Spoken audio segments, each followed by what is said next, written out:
Good afternoon and thanks for joining us on KREM 2 News First at 4. I'm Tom Sherry. It's good to have you with us. I'm Jane McCarthy. It has been a part of downtown Sandpoint for close to 30 years now. And now a tattoo shop is one of the businesses bouncing back after a devastating fire. Yeah, it's been 3 months since a fire destroyed 4 stores on a busy street in downtown Sandpoint. As Taylor Vito reports, the old tattoo shop now has a new home. Behind me is where Sandpoint Tattoo used to be located. As you can see, unfortunately, a whole lot of nothing at this point. Luckily for the tattoo shop, though, they didn't have to move too far to find a new home. In fact, they only had to move a couple hundred feet down, just a couple doors down. It took a few months. They were able to find a spot, but now that they're open, the owner says it's really good to be back in business. It might not sound like much at first, but to Michelle Egan, almost like a sewing machine up and down. Her tattoo machine is music to her ears. She's back to running Sandpoint Tattoo after an unwanted sabbatical. I didn't like having months off. It was not nice. That's not a vacation to me. The reason? This massive fire that torched Egan's old location and 3 other businesses in downtown Sandpoint. I started crying for days, of course. That fire destroyed 2 buildings back in February along First Avenue. Investigators say the fire was accidental, but they're not sure how it started. Those flames erased years of hard work for Egan. 26 years of my life was in that building. Yeah, it was home away from home. So began the process of finding a new spot. It wasn't easy, Egan admits, noting that it was all about finding a place she could afford. But after more than 2 months of hunting, she was able to secure this space on the backside of First, and today marked somewhat of a rebirth. Didn't know if I could do it again. It was pretty scary, but pretty happy at the same time. But already a half hour before she opened, Egan had a customer in for a piercing. Another customer made it a point to come in when she heard the news. She first got ink from Egan over a decade ago. I was excited. I was excited for her because I know it had to have been devastating to lose her, her shop. So for now, it's back to normal, all things considered. Egan has a visual reminder of what she overcame just a stone's throw from her new spot. In Sandpoint, Taylor Vito, KREM 2 News. Investigators are on their way to a remote part of Alaska right now to learn what caused the deadly mid-air crash of 2 small planes. CBS News reports both planes crashed into the water, and although 10 people on board were rescued, unfortunately, 4 others died, and investigators are still looking for a few missing people. 14 of the 16 passengers had come from a Royal Princess cruise ship. That cruise just traveled through Seattle on Friday. The cruise ship company made this announcement to other passengers after the crash. We have activated members of our care team to provide assistance to our guests involved in the incident. We are incredibly distressed by this situation and ask that you join us in keeping those on board the planes and their family in our thoughts and prayers. Medics took at least 4 survivors to Harborview Medical Center in Seattle. Experts say 1 man is in serious condition in the intensive care unit there.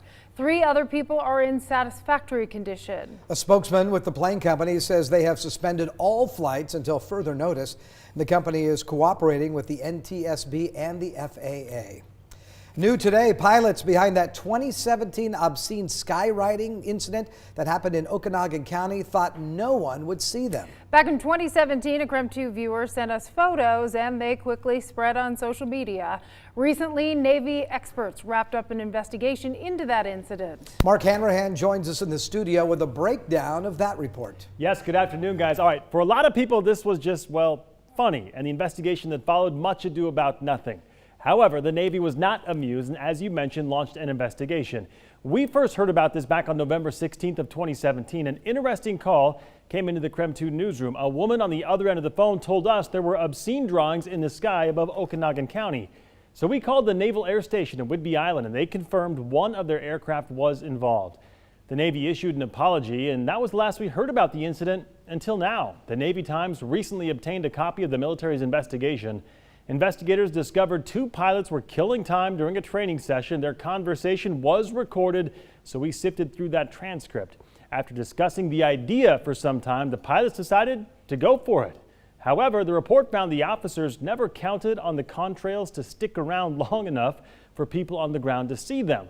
After some time, the pilots realized the contrails were not fading, so they tried to scribble them over them, but That didn't work. KREM 2's Amanda Rowley spoke with the woman today who called in that complaint back in 2017 for her take on this whole situation. She'll have that story coming up on KREM 2 News at 5. Again, if you want to see the full photos or read the transcript between the two pilots, we have all those details posted on KREM.com. For now, guys, we'll send it back to you. Well, today, President Trump is downplaying the trade war with China, calling it a little squabble. The president has said that China has had unfair trade practices with the United States for years, including requiring American businesses to hand over valuable technology if they want to do business in China. Both sides increased tariffs a couple of weeks ago. Now we're looking at how the trade war could impact Washington state. The state's fishing industry could have a lot at stake. Our Seattle sister station spoke with fishermen at the port there, and they say they are feeling the effects of the trade war, just in a different way. Fishermen are paying 20 to 25% more on foreign steel and aluminum, and that price jump plays a big part when the fishermen are building their boats ahead of the season. If you can't afford to pay for the equipment, of course, you're out of a job. As for the seafood industry, they say bigger companies may be feeling the effects now, but the smaller companies have not quite yet. That doesn't mean they won't feel them eventually. Members with the Washington Council on International Trade say there's often a lag time between when a trade action is taken and then when people actually feel the impacts. And Canada approved new measures to protect endangered orcas in the Pacific Northwest. Some policies are going farther than Washington state laws. The policies aim to improve access to food for orcas, including reducing Chinook and salmon fishing and vessel disturbances near those animals. Canada will also create sanctuaries in the Salish Sea. That means the country will be closing coastal waterways to most vessel traffic from June through October. The Eagle has landed. What? Okay, we're going to be busy for a minute. Well, that was 50 years ago. 2 Americans left the first footprints on the moon. No one has been back since. NASA is now looking to change that. That was an incredible moment. The administration has been working on a mission to the moon for some time now, but the administration just released new details from the project. A name. The name is Artemis. So she's a Greek goddess of the moon and the twin sister of Apollo. If you remember, Apollo 11 is the spacecraft that landed on the moon. NASA chose a female name for a reason. The administration hopes to have the first woman land on the moon by 2024. That is 4 years sooner than originally planned. Wow. Well, in order to meet that deadline, the Trump administration wants Congress to approve an additional $1.6 billion for NASA.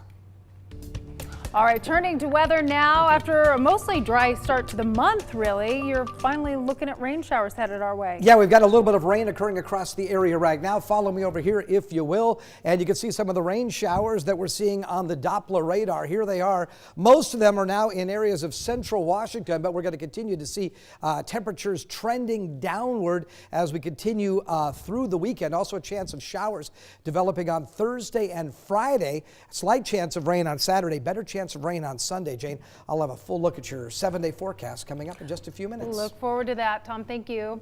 Meantime, cleaner energy and a booming tech sector helped put our state, Washington state, at the top of a new list. U.S. News ranked Washington the best state in the entire country.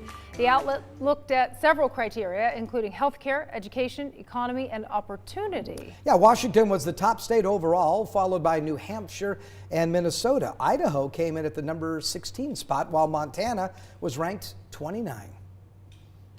It's a good place to live. I know, it's a great place to live. And, you know, people talk about the Evergreen State, and it just gets better and better here. Yes, it's quite an honor to be at the top of that list. Yep. Also, when a tech company moves into the neighborhood, it can bring in a lot of jobs, but also, of course, it can drive up the cost of living, too. We've seen that happen in tech cities like San Francisco or Seattle. Well, now more small startups are moving east to Spokane. CEOs say it is just easier to run a business here, but there are some downsides to downsizing. KREM 2's Alexa Block spoke with a local tech company to get their take on it. She'll have that report for you on our 5 o'clock newscast.